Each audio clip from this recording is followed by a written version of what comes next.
Hi, I'm Johnny. I'm a global artist ambassador for FENIX360, and I'm blessed to be joined today by the comedian Queen Aliyah. Hello, Queen Aliyah. How are you? Hey, I'm good, Johnny. Oh, man, it's great to see you. And I'm really looking forward to sharing some of your comedy work, Queen Aliyah. So I was Thank wondering you. if it's okay if we share with everyone some of your content you've got up on YouTube, your performance, Damaged Goods. Sound good? Yes. Okay, great. All right, everybody, let's tune in now to Queen Aliyah with Damaged Goods. I am originally out of Chicago. Right. I grew up in a big family, and there was 10 of us. And we didn't have normal things like hot dog buns to go with your hot dogs. I'm in the store one day, I'm like, Dad, can I get them hot dog buns? Dad said, man, there's 8 of them, there's 10 of y'all, then what we gonna do? My dad stopped celebrating holidays because there was so many of us. The last holiday we had was Halloween. He bought 5 costumes. He said, the 5 of you come here. You go out there, you got 1 hour, you come back so the next 5 can go. I'm damaged goods, I really am, you know. If you ain't never been to Chicago, you know it's cold, ain't it? Yeah. One winter, 40 below, ain't have a coat. I said, Pops, I don't have a coat. He said, ain't your turn, baby. Then me and my sister got take turns going to school. She go one day, I go one day. My dad worked at the local college. Shopping for us for 30 days like a lost and found and pick up.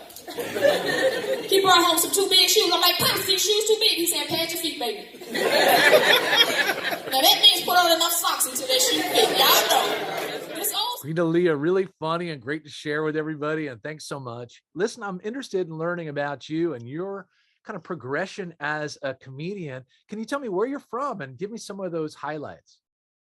Okay. I am originally out of Chicago. Uh-huh. Grew up in Chicago.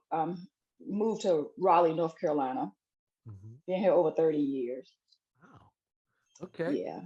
And when you first started your comedy career, did it start in Chicago or did it start in North Carolina?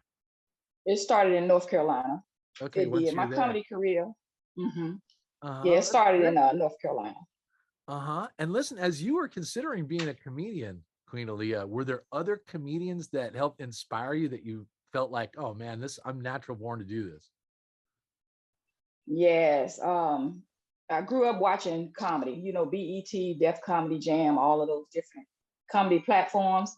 Big time. Earthquake was my #1 fan. I always loved how he kept the crowd going, just one joke after the other, just nonstop laughing. I always loved that. And Chris Thomas, Mayor of Rap City.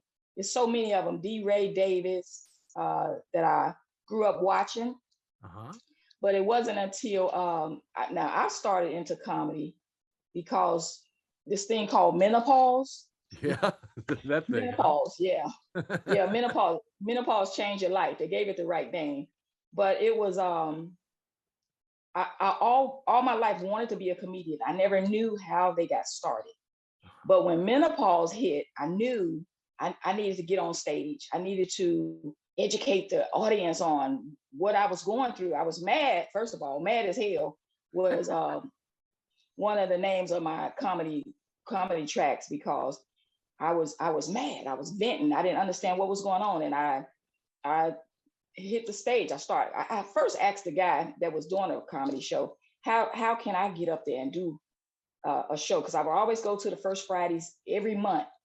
And I said, I need to get on stage. And then he was just like, that stage ain't no joke, So I said, I need to get on stage. He kept saying that is no joke. I said, well, give me a few minutes. Let me get up there. So he told me, he said, what you do first, you go to open mic and you see if you make them laugh before I put you on that stage. So I went to the open mic, I auditioned. And then the guy said, if everybody don't show up, I want you to perform tonight. Would you be okay with that? And I said, yeah. But everybody showed up. So he said, everybody came tonight, but you come back next week, I guarantee you some time. So I went back that following Tuesday, and Comedy Zone was the name of the place. I went back the next Tuesday. He gave me some time. Everybody laughed, and from then on, I've been on stage ever since. Oh, that is a cool story. But I got to tell you what, Aliyah, for most people, performing in front of an audience is like the scariest thing that they can think of. You know what I mean? I think it rates up there with death, as far as people's fear. but for you, you felt comfortable and you were ready to go and let them have it on your menopause stick. That's really like, that takes a lot of courage.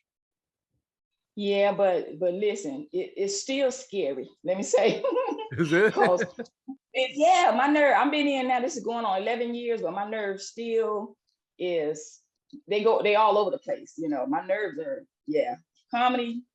I love it because one thing I get there and then the crowd laughs. See, then it eases a little. Yeah. Bring me down some. But before that, no, my nerves are all over the place. Oh No, man! I even And have how to about act. Queen Aliyah? What about hecklers? People who in the audience who are trying to take you on. I mean, how do you handle those guys or gals? I mean, do you head on, or I mean, I guess you have to. I mean, how do you handle it? Yeah, you do. I hate them. I hate those type of hecklers. I hate them Yeah. because my best comedy is joning because we grew up in Chicago and that's what we did all the time. So my best work is joning, but I don't do it. I stay away from it because I would have haters instead of fans. I really would. Yeah, I know what you mean. Because one dude, he was there and he was a heckler, and I told him that I was like, let me get my set over with. Can you be quiet? Let me get my set over with. Every time I say something, he says something. Every time I say something, he says something. So I say, well, somebody put something in his mouth, then he mad. Right. Then he want to wait after the show was over to see me after the show. So I don't like the heckler. I won't say nothing else to him. I hear what you're saying. You know what I mean? It's like, I always look at those times when, a comedian kind of dishes it back and kind of makes a fool out of the person that was kind of out of line, in my opinion, and interrupting the show. So I always love it when those hecklers get that's coming to them. Right. But I appreciate how, you feel about it.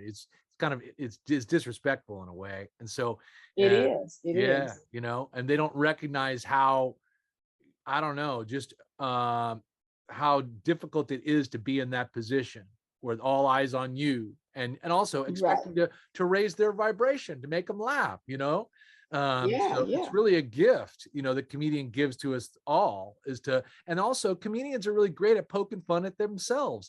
It's like when you talk about menopause, it's a condition that you didn't ask for, but you have it, and you're going to make light of it and be mad at it and vent at it and make all these other women who are having menopause relate to that and go, oh God, yes, I feel you. Yes. That's cool. Yeah, I was trying to more or less like help the men to understand what we were going through, because menopause, like I said, I was new to it, and I didn't understand it, and if I was mad, that's why the track was mad as hell, because I was for 5 days straight, I saw my doctor because I would go into that office. I'm trying to understand this thing called menopause, so it was crazy. It's good that you educate the men too. You're right, because guys have no idea, and we got to be trying to be more sensitive when this is happening. So anyway, how about this? What are you working on now, Queen Aliyah? What's coming up for you? Well, if this pandemic ease up any, then I'm gonna be on the next series of Funny Not Famous. Wow, sweet. Yes. So that's what I'm waiting on. We had a date set for the 18th of this month, but since the pandemic is still out and everywhere, they canceled that date. Traveling. And so I'm waiting on the next big date for that one. Oh, well, we're really going to look forward to it then by tuning into your social media channels. Do you keep those updated whenever you're going to do a show? Absolutely. Okay, sweet. Well, then we're going to look forward to, and I want everyone to tune into Queen Aliyah's social media channels that you find below our interview today. And then we'll also look forward to you coming up on FENIX360. Thanks, Queen Aliyah. I really appreciate you. Thank you so much, everybody, Johnny. laugh. Your energy and your style and your persona. I really appreciate you. Take care. Thank you. One day he come back there and tell me, baby, what you looking for? I'm like, a kidnapper. Now, y'all know old school back in the day, kidnappers didn't kill you, did they? They took and raised you, didn't they? Y'all know what I'm talking about, right? I'm thinking I could have been a singer, right? Somebody take me in, 1 and 2 of us versus 10, It was tough in that house. It really was. It really was. He took us to the carnival one day, and we were so excited. On the way in there, he said, now don't go in there looking hungry. Now we got to walk around smelling food, watching people eat, trying not to pass out because we're so hungry. Every now and then he gonna tell me, I'll be right back. We know he going to eat something.